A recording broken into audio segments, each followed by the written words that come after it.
Hello everyone, I'm MVL and today I wanted to show you guys my old CRT TV.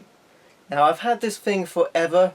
It wasn't my first TV, but it was my first gaming TV that was mine and my own. I love this thing. It's taken a lot of wear over time. After this I got a widescreen Sony Trinitron, and currently behind me I still have a Sony Trinitron as well in my game room.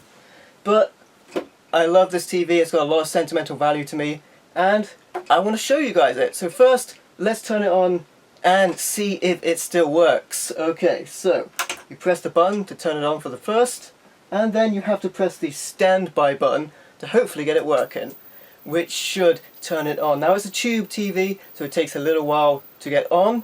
The big back TVs, as you guys used to know.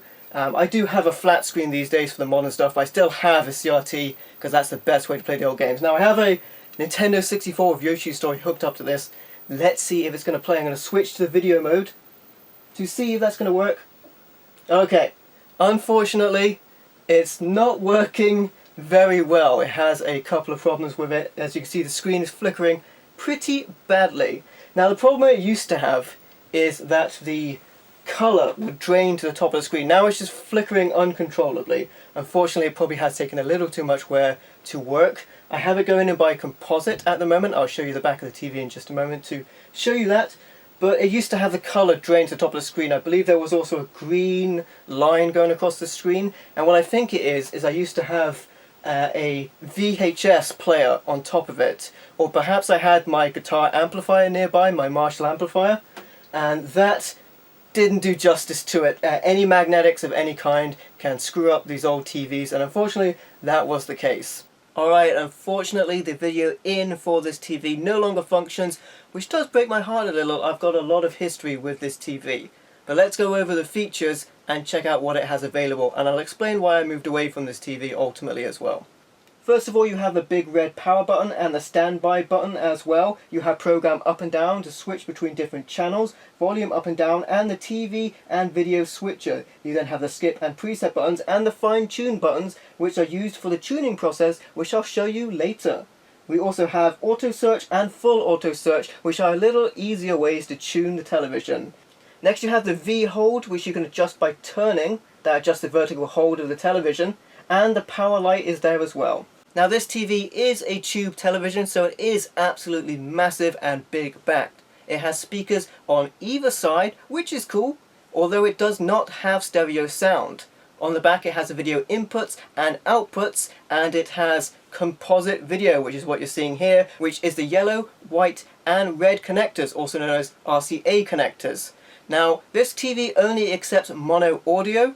Most of the time red is right, so you're going to want to use the yellow, which is video, and white, which is left mono audio, to plug in your system. It also has the dreaded and terrible RF or aerial lead connector. This is a single cable that carries both audio and video, and is pretty much the worst quality you can get. Many old systems have this, and it brings a lot of interference into the video signal, so it's not ideal.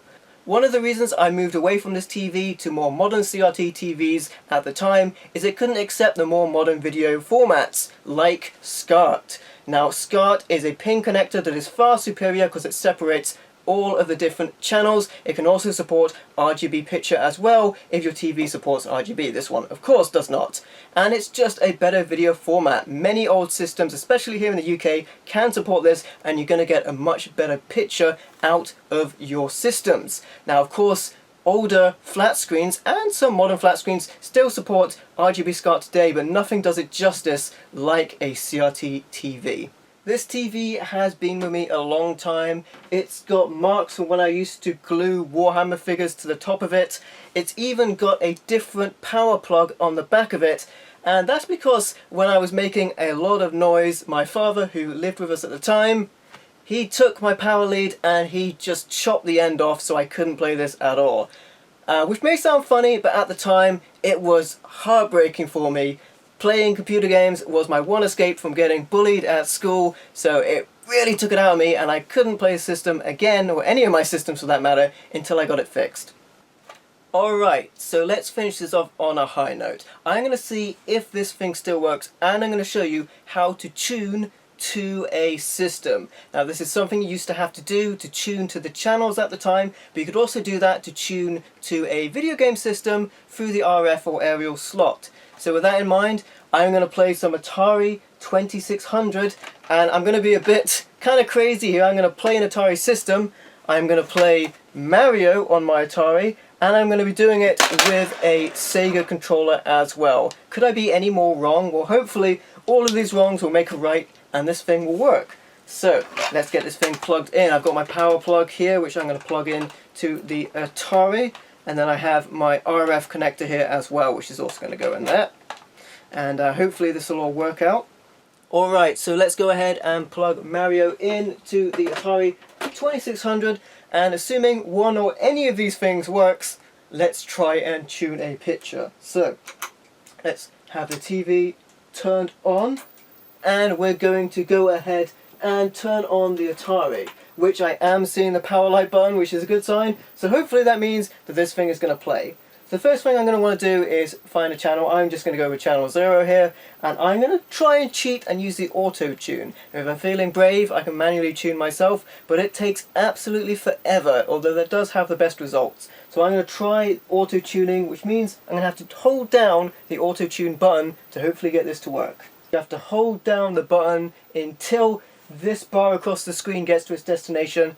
I've kind of lazied out and I've pressed the full auto search, so it's going ahead and it's doing it itself. Hopefully in a while we will get to a sweet picture of some Atari action on this thing. But it's definitely doing its thing, it's definitely skipping across. Alright. Nothing. Now, unfortunately, I'm not able to get any video out of this thing. Not reliably through the video and not through tuning either. Unfortunately, this TV is just really old. I've tried everything and I'm no expert. I can tell you that I have fond memories of having played this from the past, but now, unfortunately, like my nostalgia for it, it is left in the past. So there you go. That is my old CRT TV. I've been MVL, and I will catch you next time.